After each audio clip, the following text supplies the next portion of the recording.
Ton 2021, copyright Frequency 99. Imprint, Frequency 99, Ocala, Florida, USA. All rights reserved. This is a work of fiction. Any resemblance to actual events or persons, living or dead, is entirely coincidental. Author's note: this is a short story set in the ancient book series universe. It takes place about 100 years before the books in the main series. However, the characters and events here are essential to the larger narrative. There are several small rewards for listening to the short stories that enhance the main adventure. Every story in the series, large and small, presents an exciting sci-fi journey. They each, and collectively, also present the exploration of an idea that might influence how you think about our real world. Or not. That's the great thing about science fiction. Ultimately, you can be the judge of it. I hope you enjoy End of Reason. David Edward. Chapter 1. Outer Ship. The MDF Reason smashed into the huge Abraxian carrier, its engines continuing to fire at full thrust even after the impact. Pieces of metal from Reason and clearsamite from the old tech carrier were torn off and flew out into space in random directions from the point of impact. The carrier was in bad shape even before the collision, having launched and lost its full contingent of fighters during the huge space battle. The ship's power was flickering on and off. Smoke poured out into space from dozens of impact points. It slowly rotated on its axis, without its damping thrusters working, the ship now rolling with its most recent impact. It was the last operational ship in the Swarm fleet, just like Reason was the last operational ship in the MDF fleet. Reason crashed into one of several launch tubes positioned around the larger ship. They provided a direct line to the hangar bays and the carrier proper. Reason, a smaller gunship not built for smashing into huge carriers, was bent and twisted so badly from the impact that it was unrepairable. That meant the boarding attack was a one-way trip for Captain Magnus and his crew. The space battle had been a disaster for both sides. Hundreds of ships in both fleets were destroyed. Near the end, the Abraxians detonated several high-yield warheads, built from who knew what, to steal victory from the MDF forces. Reason had been partially shielded from the ordnance, engaged with 2 frigates on the other side of the battle formation. The old tech carrier was the Abraxian flagship and held their Fleet Combat Information Center, CIC, controlling the battle as the central point of command. Magnus, on Reason, was one of the lowest-ranking captains in the MDF fleet in the engagement. He was not the youngest by a large stretch, coming up slowly in the ranks given his propensity for insubordination and disobeying orders when he saw fit. However, with the only operational vessel, he demonstrated yet again that rank seniority did not equate to combat capability. The loss of life on both sides was in the hundreds of thousands. Disabled ships, debris, escape pods, spent missiles and ordnance, disabled combat androids, and dead troopers littered this area of space. It was a confusing, jumbled mess of stuff, too much for a ship's sensors to track and identify. Over the long war, Magnus grew to hate the Abraxians. He was close to hating his home moon's leaders as well, feeling like he had been fighting a war on 2 fronts. Carnage from the Abraxians, incompetence from his home government. In the end, the Abraxians were worse. Abraxians ate people as food, and they were starving. The space battle was Machi's last stand, preventing advancement into the inner civilized areas of the Luminary. The Swarm, the fighting component of the Abraxian military, was trying to take over Machi territory and turn it into farms, food crops made of people. The Machi moon was one of 5 that orbited the large, round ice planet Tatayo, the dominant planet in the dominant circle. Tatayo had as moons all the original homes for each of the 5 races. The other moons already put an agreement in place, a secret deal. Had they all banded together instead of forcing Machi to fight alone, the threat could have been dealt with. Instead, the other moons agreed to send a percentage of their population each cycle as food to the Abraxians in exchange for the Abraxians not invading further into their territory in the system. If the people knew what their governments were doing, there would be justified chaos. Magnus intended to tell them all. He would not be part of any military or any deal that subjugated his species to be a food crop for anyone or anything. The Abraxians were old beings from the first cycle, the first civilization in the Luminary. They had been active for millions of years before a recent long hibernation lasting an epoch. They evolved to live on the outer planets and moons. The current luminary population thought them extinct, truth-tellers failing to inform them of the current conflict. Outside of the dominant circle, there were still many habitable locations in the luminary. Fewer since the Abraxians started eating the colony citizens, but it was a big system. Compared to the vast size of the fleets, Magnus had a small command staff on reason of just 2 officers. Commander Thalia, his trusted first officer of many years, and Commander Abus, Marine Combat Prime. Abus was new to the ship but well-weathered as a Marine. He had a good reputation, and his performance was solid so far. Magnus had no complaints, although this would be Abus's first real extended combat engagement while on Magnus's crew.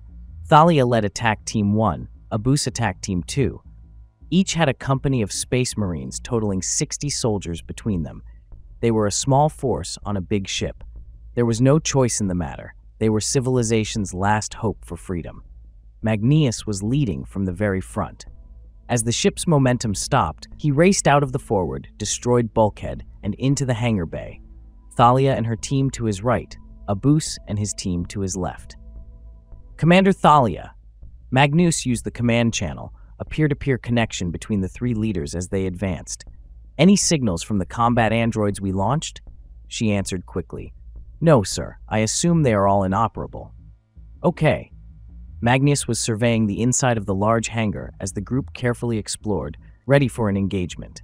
There were no ships and no personnel around. Except for the smoke and spent technology and tools, the huge bay was empty. I will bring up the system and act as the CIC, Magnus started. Let's keep things simple. No prisoners or hostages. Don't worry about gathering intel until we are in control of the ship. Reason was a good ship, but if it isn't completely destroyed, we'll have to scuttle her, so this is a one-way trip. Controlling this carrier is our only chance. They all stopped near the other side of the hangar, where a series of corridors led away and deeper into the carrier. Lighting still flickered on and off. The design of the old-tech carrier was menacing. Everything about it looked alien and evil.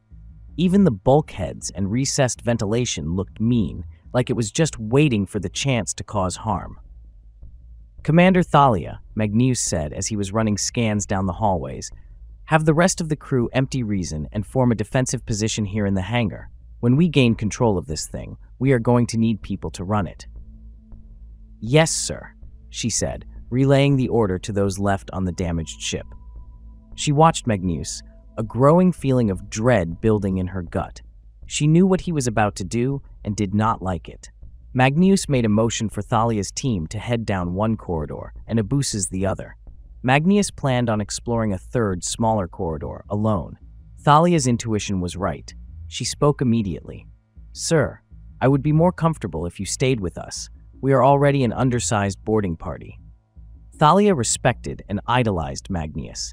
She often struggled with her feelings for him, grappling with conflicting emotions between his fatherly guidance and something else. Something more personal that she had little experience with and no desire to understand or pursue. He had only fleetingly, from time to time, offered her anything more than a military professional association.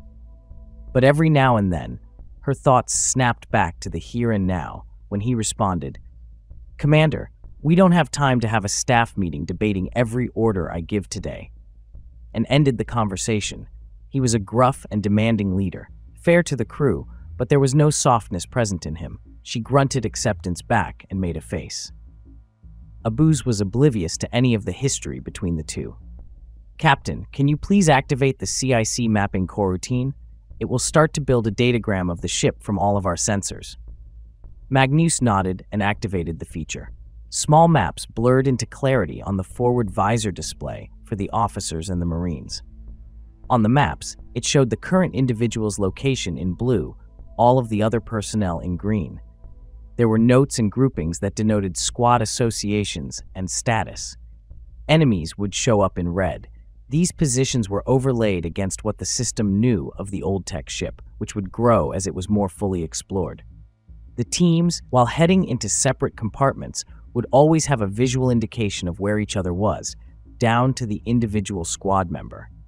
Magnus gave the hand signal to advance and disappeared down his corridor. Abus did the same thing, followed by his company of Marines. Commander Thalia watched them move away, then started down the third corridor. Her company of 30 Marines followed her in a simple 3-squad combat formation. Thalia was in the lead of Squad 1, followed by Marine Sergeant Powers, her assistant squad leader. He was a tough old lifer, bored and ornery outside of combat, but rock solid in the here and now. Thalia had Marine Lieutenant Jareth and Marine Lieutenant Capelli leading her other 2 squads. Newer officers, but Thalia made sure they each had a seasoned enlisted sergeant with them as their assistant squad leader to support them in this combat situation. They were all in their combat armor, which had accessories for both ranged and hand-to-hand fighting. "I'm picking up on signs of life ahead," Abus's voice blared through the receiver in Thalia's helmet. "Yep, I have about 20 defenders. Looks like standard ship personnel, not the shock troops." The heads-up display, HUD, in the upper corner of her helmet expanded the map to show Abus's company and the defenders they had encountered. She could hear audible sounds of the firefight coming from the other corridor. It sounded far off. She watched the small red dots slowly disappear as Abus deployed his squads to either side of the enemy defenses and broke their formation. Abus had his company in a 4-squad formation compared to her 3-squad formation. One green dot disappeared in the fight.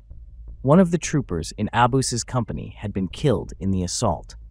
She noticed that Abus stayed near the rear, sending 2 other squads to flank the enemy defenders, and a 3rd squad as a frontal assault on the position. It was effective, but not how she would have handled things. You did not lead from the rear as an officer on reason. She knew Magnus would notice the tactics also. It looked from the map like she and Abus were in mirrored passages. He was a little ahead of her, and sure enough, she entered a similar area with a similar set of defenders. Having watched his flanking maneuver work, she did the same operation, only faster, and she led the frontal assault. They quickly overwhelmed the enemy defenders. These were not serious combatants. They were low-level crew members being sacrificed to slow them down. Losing a fully armored combat marine in an engagement like this was inexcusable. Thalia had a sense of fairness about her, so she picked up the pace, reforming her squads after the engagement and moving quickly to the next encounter. She did it out of pride, but also out of strategy. Maybe if Abus could watch her engagement on the HUD, he could emulate her, and she would therefore have saved several of his Marines for when they were really needed. Chapter 2. Inner Ship. Magnus worked his way down the long, dark corridor, simultaneously keeping an eye on the 2 companies of Marines in his HUD while looking for signs of any nearby enemy as he advanced. He selected this corridor for a reason, believing it led to a set of old-tech machinery that he wanted to confirm existed. He could feel the ship slowly spinning on its axis as he moved down the dark passage, the gravity field shifting underneath his feet to keep it oriented. They were near the huge gas giant Pawan, close enough for its powerful gravity field to influence the ship and its occupants. The corridor sloped slowly down, taking him away from the hangar level and the 2 companies of Marines. There was no coordinated resistance here, so he was advancing into the ship at a faster pace than Thalia or Abus as well, putting him well out front. The farther down the corridor he went, the more he noticed the presence of old tech. It was a powerful technology, radiating danger and mystery, ever present on the ship, almost trying to hide from him in walls of smoke from the damage inflicted during the battle. As he noticed more and more old tech, he decided there was a danger in discharging a weapon this far in. One errant shot could impact the old tech, causing a disruption and breach that might be devastating. He holstered his shooter, attaching it to a clamp on the back of his combat armor, and activated his hand-to-hand bracings. A sharp razor-thin blade sprang out, forming long flowing curves around his hands and down the outside of his forearms, ending in a point just outside and below his elbow. Magnus watched Thalia and Abus advancing down their corridors on either side of the ship. The corridors mirrored each other, and so far, the defensive position had been similar as well, the 2 companies of Marines working through several choke points. As always, Thalia and her team were performing expertly. She had refined their standard assault strategy after a few encounters, and her team was now making quick work of each checkpoint, blitzing to flank the enemy and securing the defensive position in a single fluid movement of advancement. Her entire team was still intact. She had also sped up her assault so that her team was now a full measure ahead of Abus. Knowing how Thalia thought, Magnius understood she was trying to provide an example that Abus could follow. His approach had not changed, and he was down 3 of his 30 Marines, despite encountering the same enemy as Thalia. Enough was enough. Magnius opened the command channel. Commander Abus, reform your team to Commander Thalia's specifications and follow her strategy. He let the disapproval show in his voice. Yes, sir, Abus replied. Magnius could see the updates in the CIC system as Abus reconfigured into 3 squads from 4. He should have known to do this after watching the HUD. Magnius was not a micromanager, and he grew angry that he had to issue such an order to a senior officer in the middle of a combat operation. The only saving grace was that Abus did comply instantly with the order. Magnius decided that Abus was a good soldier, but a bad officer. He was not going to micromanage further. Thalia knew what she was doing and would address it now that he had opened the door. His focus returned to his exploration as the end of his corridor opened into a large room. On one side of the room stood a wall of old tech, 2 platforms and a center console on a raised dais. Everywhere else along the wall were pipes, circuits, lights, and tubing. It was a strange-looking area that seemed worn from overusage. A thick layer of smoke hung near the ground. The room was darker than the other parts of the ship, although the lighting here held steady, not flickering like everywhere else. It must have a different power source from the ship core. Green and yellow light danced deep inside the old tech wall. Magnius popped 2 chem lights and tossed them into the room to better illuminate it. He made his way to the machine center console. There were several colored crystals near the top, and places where the crystals could be moved and inserted near the middle. He heard a shuffling sound and looked to his left. There was a clear wall. Behind it were hundreds of Machians, standing silently and staring at him. They had a strange look about them. Some were fully dressed, others not dressed at all. They seemed oblivious to each other, instead just watching him. One had walked towards him, bumping into the clear wall, alerting him to their presence. He opened a direct signal to Thalia.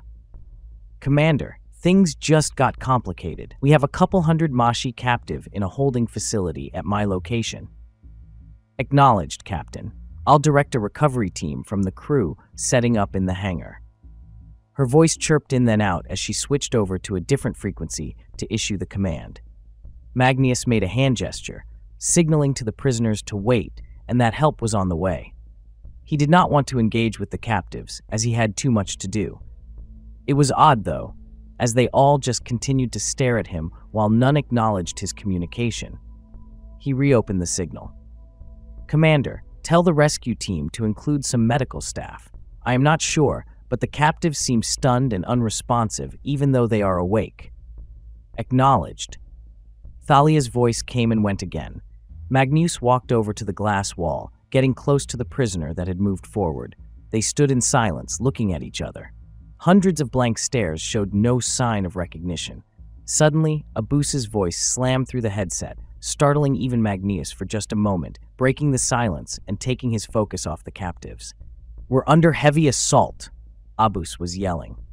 We have a substantial enemy defensive position.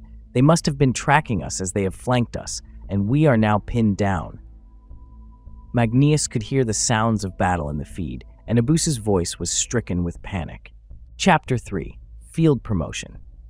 Commander Thalia's company had just cleared the same area on her side of the ship. She met light resistance there, while Abus's team was under heavy siege. She suspected that the enemy had monitored their progress and decided Abus was vulnerable where she was not. It was a simple and effective strategy: take out the weak elements to better the odds, then attack strength on strength in force. She quickly flipped through the datagrams that the CIC system had built of the carrier in her HUD. There was no clear way for her team to get to where Abus and his squads were pinned down. She had the system run some logic crossloads using the data it had and applying generic ship construction algorithms. It identified an approach with a high probability of success, a logical corridor that would allow the ship's crew to move port to starboard. Now, she just had to hope that the path existed in the real world, not just the hypothetical world of the CIC program. Lieutenant Jareth, she quickly patched her plan into her HUD while she spoke. "You're with me. Lieutenant Capelli, hold until we are near the other side of this connection here." She indicated a junction in the display that they each could see. "We'll hold there, then you can relieve us and we'll make it the rest of the way. This will prevent any force coming up behind us." The two lieutenants nodded and said, "Yes, ma'am," at the same time. She started to run down the corridor following the CIC theoretical map. Her squad of Marines followed, careful to stay in their formation.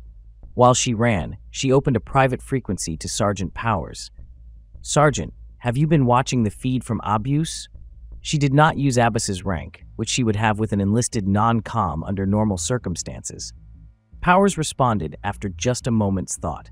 "Yes, ma'am," was his reply. He knew how to interact with an officer. Good ones like Commander Thalia, at least. "What's your assessment?" There was another short pause as he chose his words carefully. "Fugazi." Thalia was caught off guard but was able to quickly mute her outload channel, so Powers did not hear her laugh. She reopened it after several seconds. "Soldier, that's an officer we are discussing." She had to re-establish discipline, knowing Powers understood how this game was played. "Yes, ma'am," he returned. "How much longer do you think that will be the case?" She smiled this time, not needing to dampen the frequency. "Until we reach his position, or he gets himself shot. He is down to less than half of his company, and both his officers have been killed." She checked the HUD display again. "If we don't get there fast, we're going to lose all of them." She thought for a moment. What would Magnius do? Having a seasoned sergeant in her squad was a luxury she did not need. "I'm issuing a field promotion to captain and assigning you attack team 2. Welcome to the officer ranks, Marine Captain Powers." Powers sent an acknowledgement, then replied over the channel, "Yes, ma'am, I understand. And to be clear, this promotion reverts once this mission is over, right? The food is much better in the enlisted mess.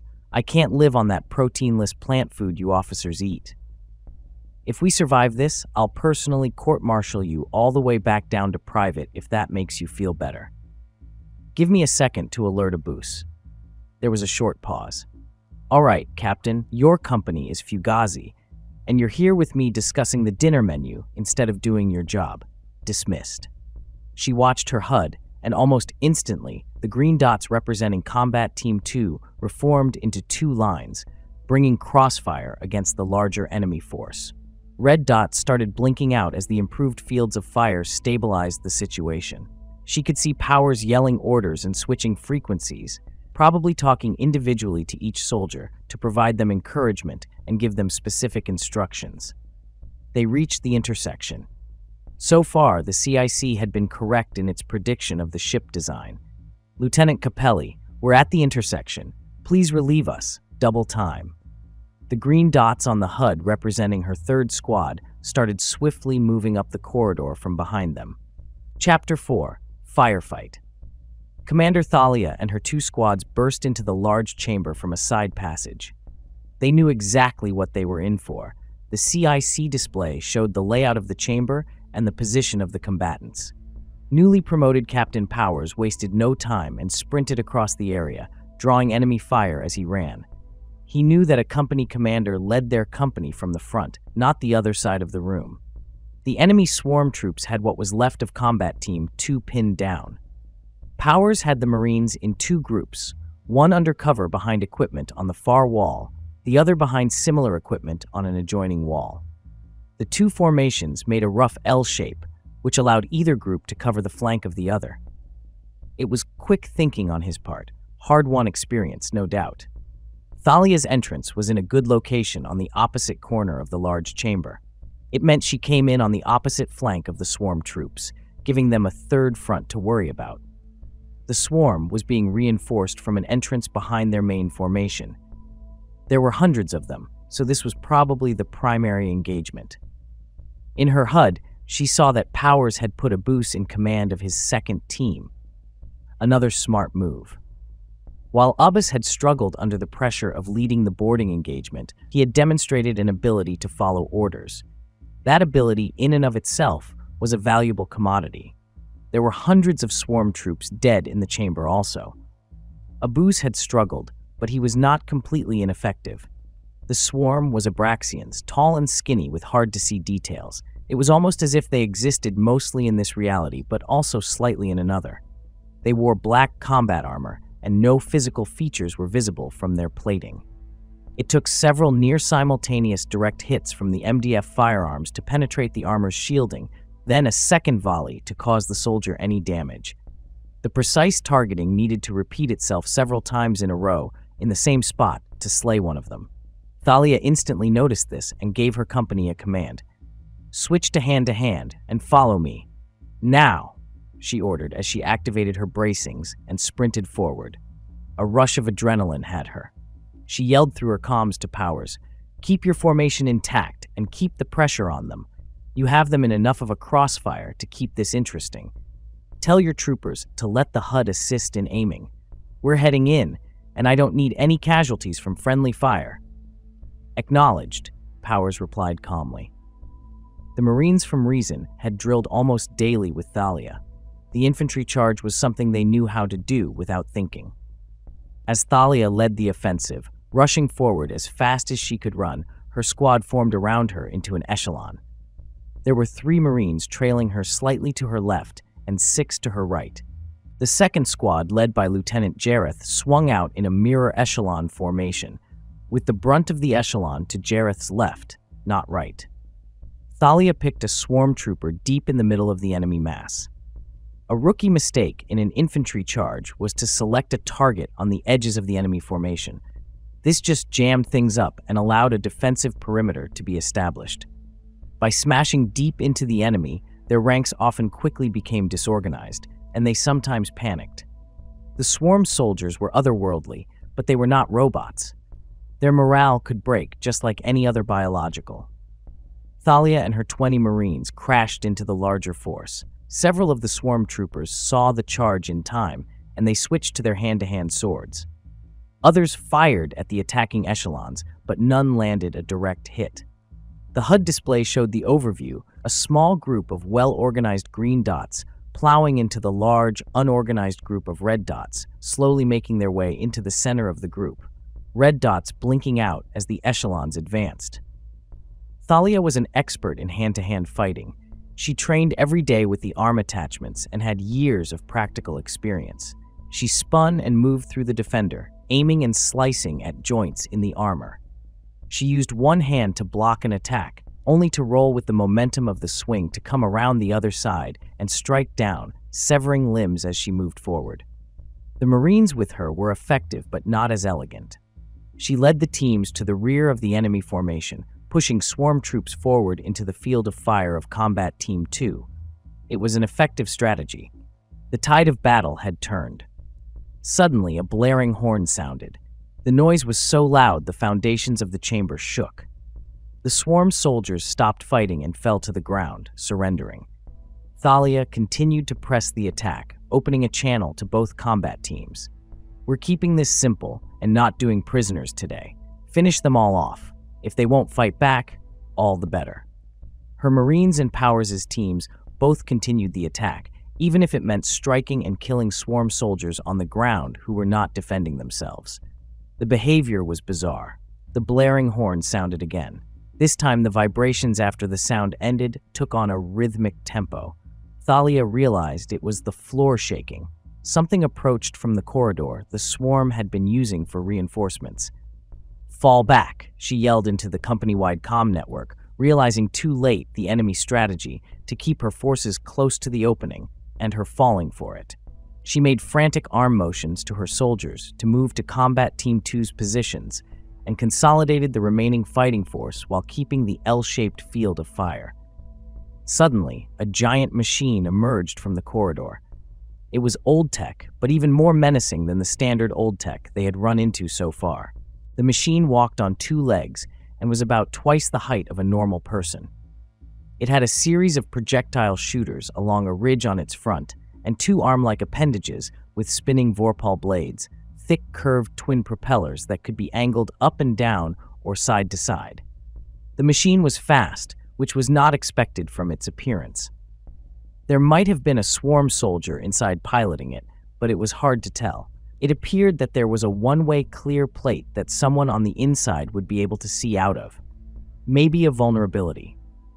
As Thalia and her team sprinted away, the machine tracked down the trailing Marines, running to catch up to them, turning its spinning blades horizontal and decapitating them in a single fluid motion.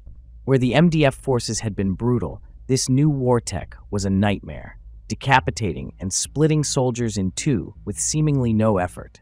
The horror show continued as the machine ran for Combat Team 2's position, stepping on a mix of its own swarm troopers who were still on the ground, smashing them with no regard. The chamber quickly turned into a bloody mess. Chapter 5. War Tech. Magnus saw the large red circle show up in his HUD. He stopped what he was doing and started running analysis on the machine in the CIC system. He opened a frequency to Commander Thalia. "Commander, I am too far away to help. I'm several decks below you and nearing the bridge. I can run CIC here, though. What do you need from me?" Thalia's voice slammed in instantly. She was speaking quickly with energy but not panic. "Sir, if you would analyze this thing and get us some vulnerabilities to leverage, that would help. As it is going now, I don't see us lasting another full measure before I have to sound the retreat for whatever Marines I have left." Magnus quickly ran through menus and got the CIC analytics running. After just a few moments of negative results, it started flashing two suggestions on the display. "Commander, two suggestions from the CIC. First, the machine is forward aggressive. Its blades don't extend to the rear. Second, he flipped through schematics and drawings.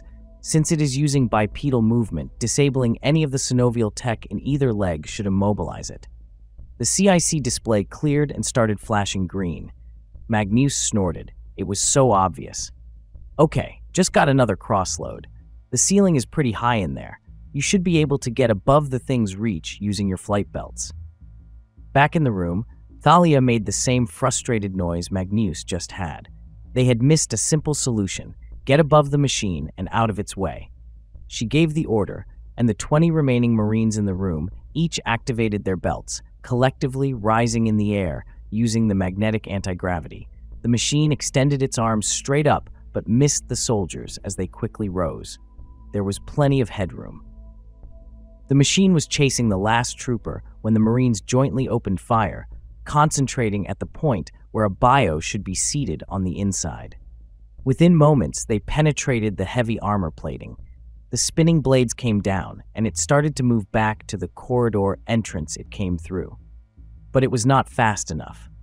The concentrated firepower of 20 Space Marines overwhelmed the war tech and brought it down. Just as the Marines allowed themselves a sense of relief, Lieutenant Capelli's voice sounded through the comms. "We've got an enemy force moving in from aft of the ship. It looks like about 50 swarm troopers. Check that. Heavy swarm troopers."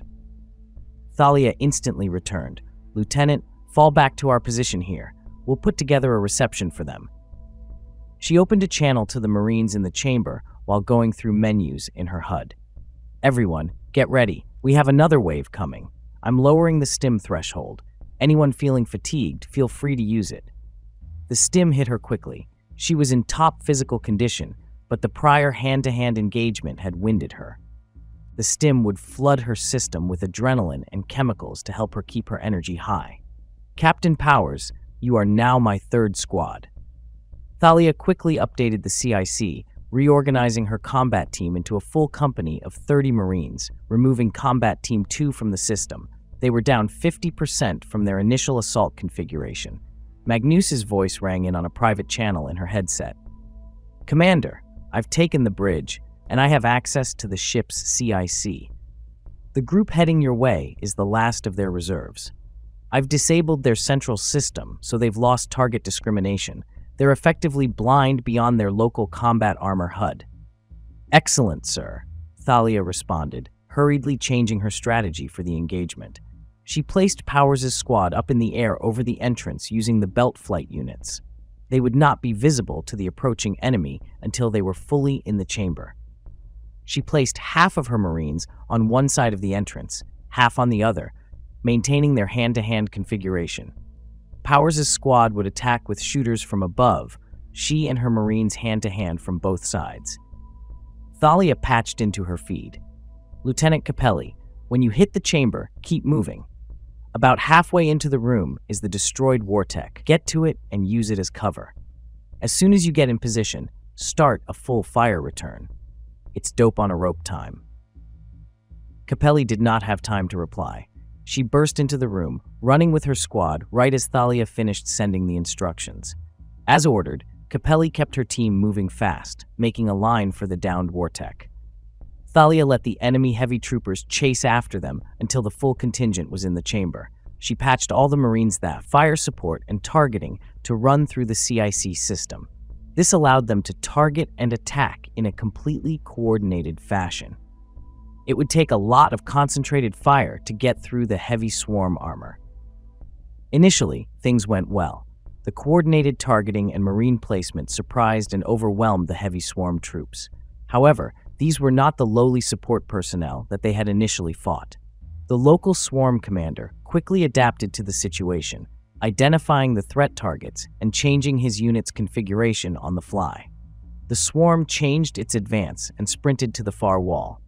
It was the exact same decision that Powers had made as soon as he was put in charge of Combat Team 2.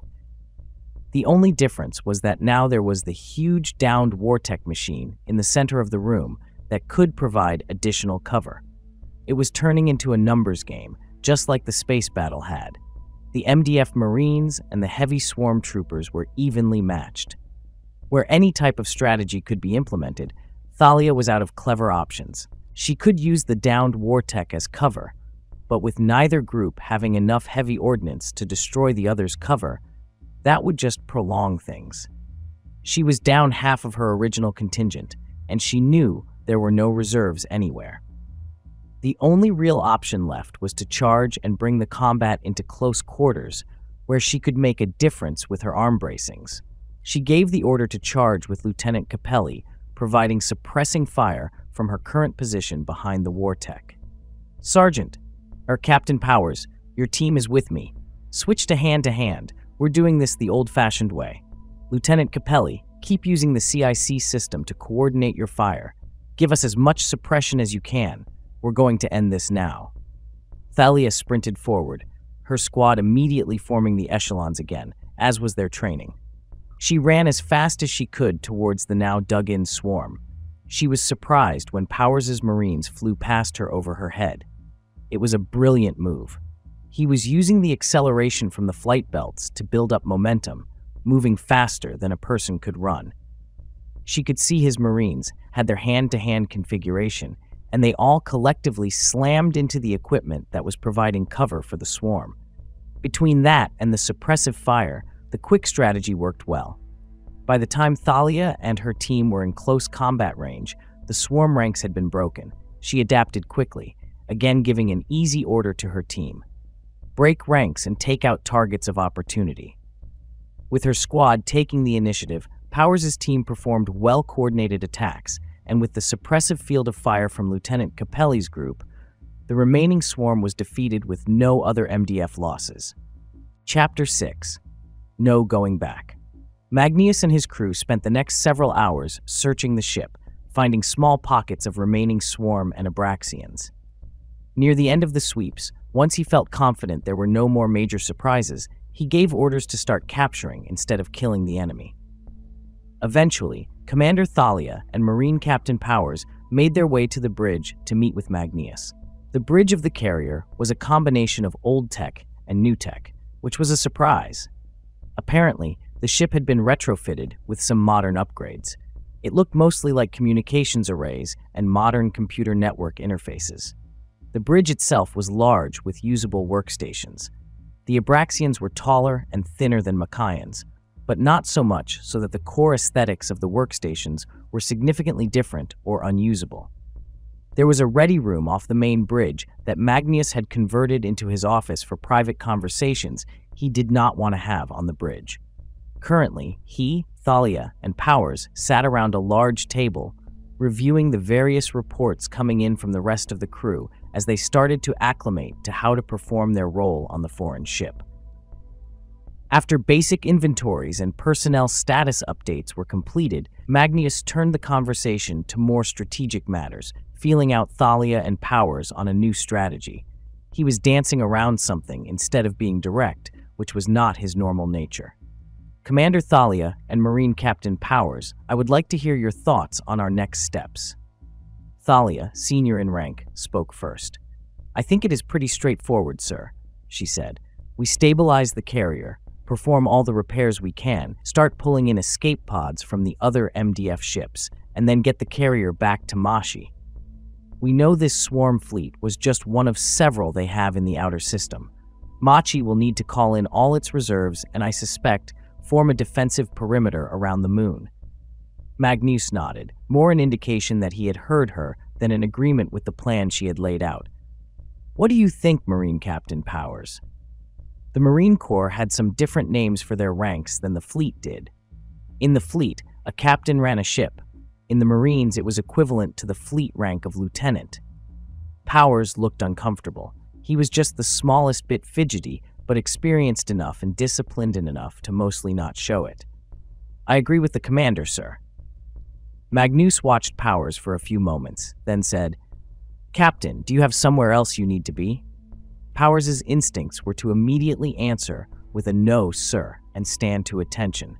He was not used to talking to command-level officers, and he had no desire to do so any longer than necessary. Instead, to his horror, he heard himself answering, Well, sir, begging your pardon, sir, but I'm more accustomed to receiving orders than giving them, sir. Strategy-based decisions are not my area, sir. A light went off with Thalia. She realized Magnus was working to assess Powers. He wasn't beating around the bush. He was working to develop an opinion of the man before he disclosed his plan. Magnus grew outwardly angry. Thalia knew him well enough to know it was just a show to see what Powers would do, but it was just as disconcerting for her as Powers. Magnus could sometimes allow his real anger to take over, a quick change that was hard to detect. Are you suggesting that Commander Thalia was in error to promote you, Captain?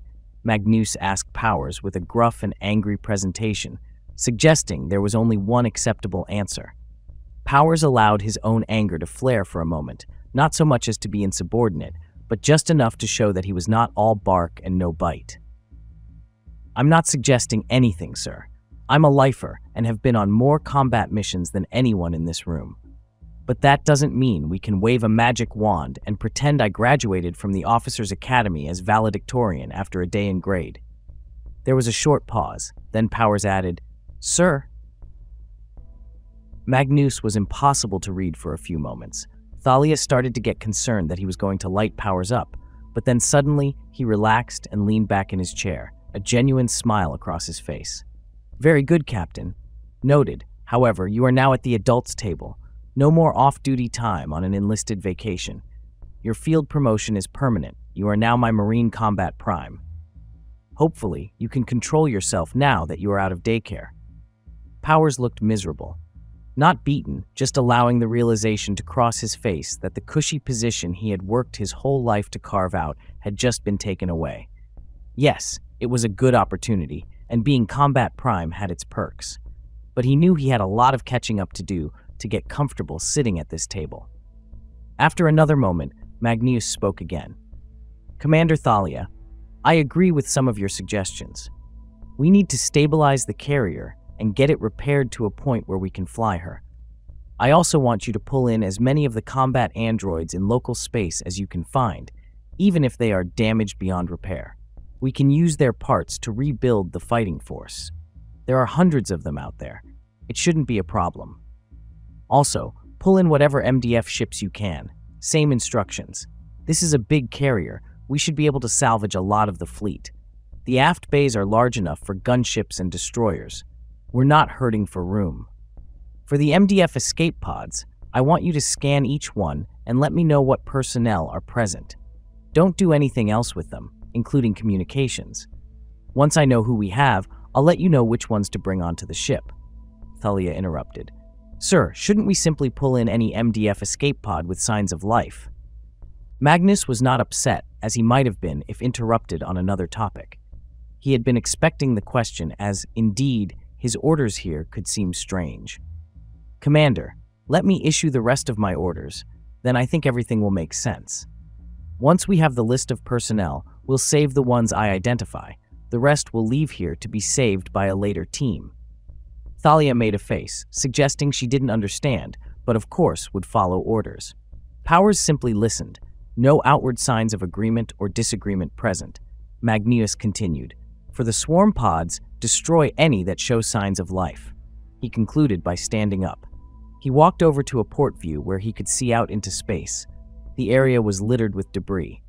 As far as he knew, this had been the largest space engagement ever recorded. The destruction and loss of life had been extensive. He turned back to the table, still standing.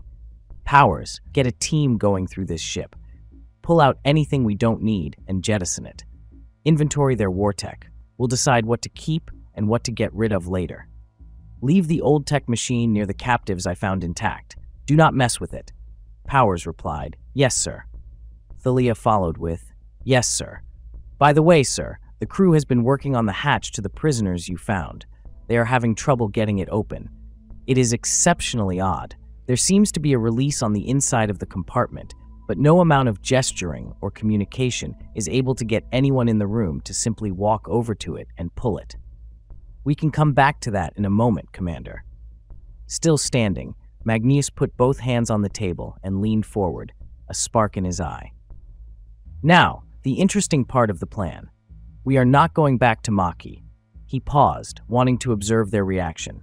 Powers did not have a reaction, apparently in control of himself, just working to process everything, so much so that he was simply accepting what he was told. This was okay. Magnus had gone through the same process as he made his way up the ranks. He saw a lot of himself in Powers. Thalia wrinkled her brow and had a look of confusion cross her face. "But sir, they're not defended now. They are vulnerable to one of the other swarm fleets." Magnus sat back down.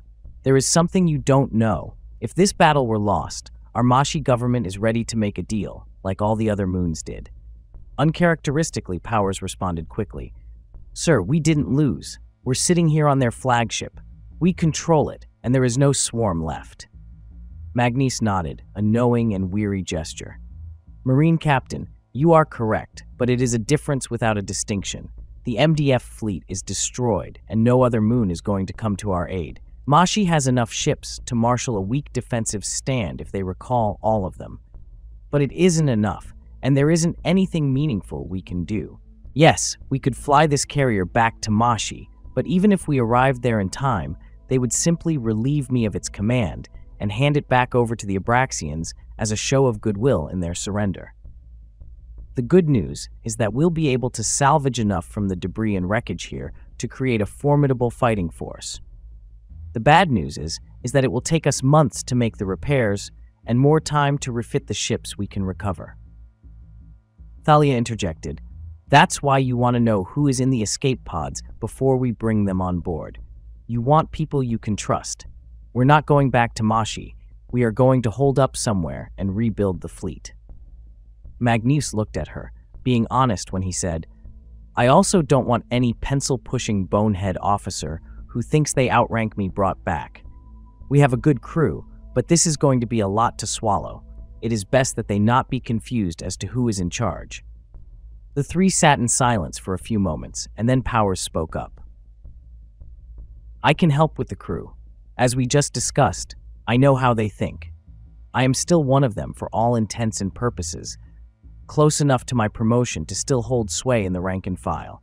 I know how to talk to them in a language they will not just understand, but agree with. I can deliver the message, sir, and you won't have to worry about the crew when I am finished." Chapter 7. Lunch. They finally got the dampening thrusters fixed so the carrier would stop spinning in place. The other tasks were well underway. Several days passed, and the crew fell into its old rhythm. Magnus had found what was probably a cabin reserved for visiting dignitaries. It was large and spacious. He had most of the amenities he collected over time brought from the wrecked Reason to his new cabin. He settled into the new routine as well. They had gathered everything they could from the aftermath of the space battle and were making preparations to fly the carrier to one of the inner planets where they could hole up and get the preparations and repair work done. On the second night on the new ship, he was awakened by a frantic call from Ensign Reed, his communications officer. There was some type of confusion around the Mashi prisoners. They had been working for days to free them, finally deciding to simply cut through the bulkhead to get into the chamber. They at first tried to go through the clear wall, but it was made from clear samite, which proved too much for their cutting tools. He ran from his stateroom down to the old tech area. When he arrived, it was a bloody mess. All the hostages had been shot, and 2 of his crew were in bloody pieces inside the room. 5 Marines were slumped near the area that had been cut open. They looked shell-shocked, and their firearms were blinking red, showing they were out of ammunition. Powers stood near the Marines, his head down also. Magnus's temper flared. Had Powers gone insane? Powers looked up at him right as he was recovering enough to yell. His face showed painful resolve. It was an odd look and enough to snap Magnus out of his rage. "What?" Magnus stated, looking from Powers to the bloody massacre, waiting for an answer. Powers composed himself. "We got through the bulkhead. Private Wilson had noticed his sister in the group. She had disappeared several cycles ago. As soon as we got the opening finished, he ran in to get her." Powers had to compose himself again, wiping his arm across his mouth. All at once, she bit his neck as he embraced her. Blood went everywhere. He was screaming. She continued to bite him. Something snapped in all the others. As soon as there was blood in the air, they raced over to him. They were fast. His squadmate Hamilton ran in to try and help. The captives were too fast. Powers took another pause. They pulled them apart and ate what they could. The ones that couldn't get to them started to come at us here. We yelled at them to stop. They were so fast. I didn't want to, but we had no choice. Magnus was not as moved as Powers. He had done far worse in his career than gunning down a couple hundred civilians. That said, this was a confusing turn of events. It seems that everything in this damn system wants to eat us. Magnus put his hand on Powers' shoulder. "You did the right thing, Marine Captain. Who knows what the Abraxians did these poor people when they had them? Just one more trap they set for us." Magnus walked the area for a few more minutes, then decided there was nothing else he could do there. He had suspected something about the old tech. While this confirmed it, he had not anticipated this exact scenario. Who could have? It did not change his strategy or plan, though. He needed to get the ship out of the dominant circle and buy enough hidden time to make repairs. The governments of the 5 moons might have felt justified in selling out their populations to the Abraxians, but Magnus knew it was a false sense of achievement. Subjugating an entire intelligent species to be a food crop through agreement by their leaders was an answer for nothing. If things went well, he would save the 5 moons. Then, if they were so inclined, they could negotiate with him to try and define the terms he brought as their new emperor. The end.